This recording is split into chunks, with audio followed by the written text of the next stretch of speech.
Salam, hər vaxtınız xeyir olsun. Bu günləri dilin hansı xəstəliklərdən xəbər verməsi haqqında sizə məlumat vermək istəyirəm.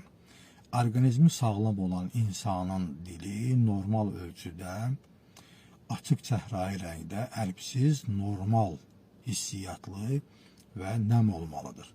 12 barmaq bağırsaq, mədə xorası, qastrit xəstəliklərində dilin üzəri ağ ərkli olur və kənarlarında kiçik çatlar olur. Anemiya, diareya, diabet, qızdırma zamanı dilin üzərində xırda çatlar olur və çox quru olur.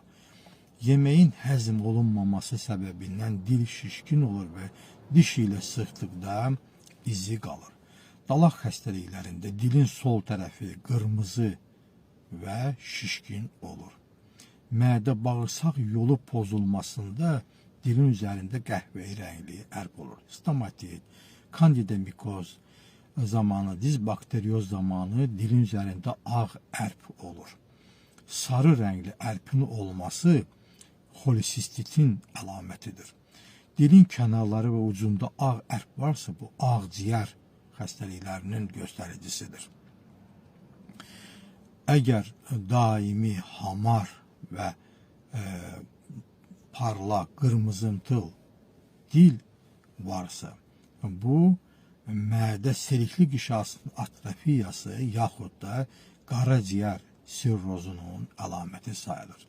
Rəngi solğun olan dil isə anemiya və ürək çaşılmazlığının əlamətidir. Hamınıza can sağlığı arzulayıram, özünüzdən müğayət olun.